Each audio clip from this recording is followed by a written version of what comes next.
Hey guys, the Langbanger here. We have a new deck profile, and this is Nimble Frogs. Because of Abyss Rising, we are actually able to use this deck. This deck is a thing now. Now, Lemuria, the Forgotten City, one of the better field spells I've actually seen in quite a while. What the card does, as I said, it's a field spell. The text reads, this card's name is treated as Umi. All water monsters gain 200 attack and defense. Once per turn during your main phase, you can have all water monsters you currently control gain levels equal to the number of water monsters you currently control until the end phase. So, with all your water guys being level 2, for the most part, let's say you have 3 guys, they all become 5s. And so on and so forth. So based on the amount of guys you have on the board, that's how big you can make your guys. Now what's cool is it just says once per turn. It doesn't say at the beginning of your main phase, during the battle phase. I mean, you can put as many guys on the board as you want to make Lemuria work for however you want it to. Now maybe you want to go into a rank 6, fine, a 5, 7, 8, whatever. I mean, that really comes down to player preference. What do you want to have room for in your extra deck, and so on and so forth. But let's hop right into the deck list. You have 2 Genix Controller, 2 Dupe Frog, 3 Genix Undyne, Gores, 2 Millen Glacia, 3 Nimble Angler. What Nimble Angler does, it's a level 2 water, and it says if this card is sent from the hand or deck to the graveyard, you can special summon up to 2 level 3 or lower Nimble monsters from your deck, except Nimble Angler. So this card is quite powerful. Just by sending this via Swap Frog, via Foolish Burial, via Genix Undyne, you can summon guys from your deck. So it's really easy to just dump out all your guys. And that's also what makes Millen Glacia so powerful, because you're able to dump all these water monsters like no other deck can. I mean, you look at the normal Mermail Atlantean deck. Cool, it uses Genix Undyne, it also uses Spike, but it doesn't use Swap Frog, and Swap Frog is one of the key cards of the deck.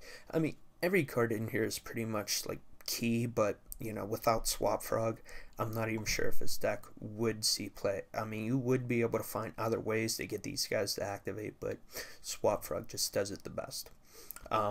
I believe I stopped at 3 Nimble Manta, 3 Nimble Sunfish, 2 Ronin Toad, 3 Swap Frog, and a Treeborn Frog. Now, the Treeborn Frog, you don't need more than one. It's not like we're playing Monarchs or anything like that, so you're not really going to need that for tributing purposes. Maybe if you're starting to get beat down and you need some defense, or, he will give you an extra body if you want to do some plays, but I would just say 1 copy is fine. But going back to the Nimble Manta, when this card is sent from the field to the graveyard by a card effect, you can special summon any number of Nimble Manta from your deck. Now what you can do when you summon the Swap Frog, you send this to the graveyard, you can grab 2 from your deck. Cool stuff. And Nimble Sunfish, pretty much it's just another way to dump stuff into the graveyard. Nimble Sunfish, an older card, it reads, when this card is destroyed by battle and sent to the graveyard, send 1 fish-type monster from your deck to the graveyard. Then you can special summon a sunfish from your deck. So it just helps get your guys going and, all that good stuff. So moving on to the spells, you have Allure of Darkness, you have Dark Hole, Foolish Burial, Heavy Storm, 3 Lemuria, Reborn, 2 MST, 1 Avarice, and 2 Salvage.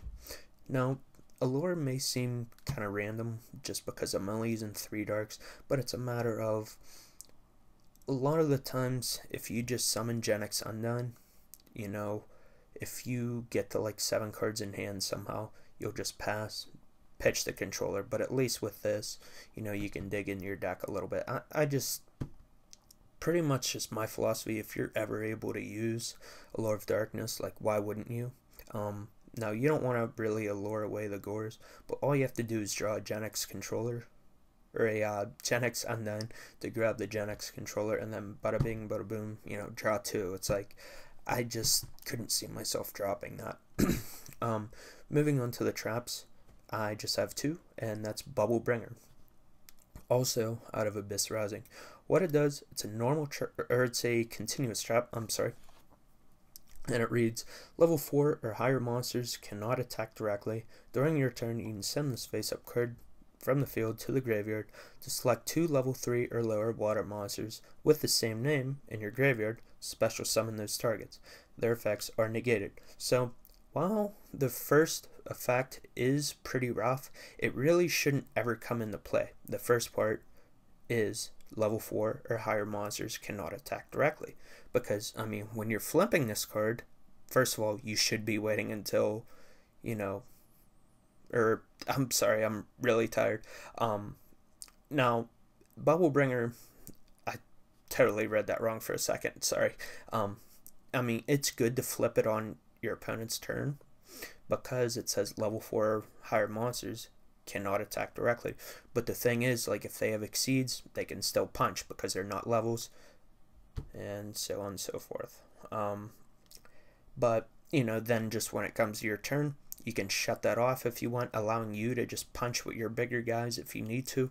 And, I just really like that card. I don't think more than 2 is needed, but, I have seen people using 3, I've seen people use none, and, it really just comes down to preference. So, hopefully you guys enjoyed this profile. Hopefully I explained things kind of well. I'm fairly new to it, so, I'm getting the feel for it and all that, so I may even use this at a regional, you never know. So yeah, that's all I have for you. Let me know what you think of it down below in the description. Be sure to like the video and subscribe for more great content. Thanks guys, peace.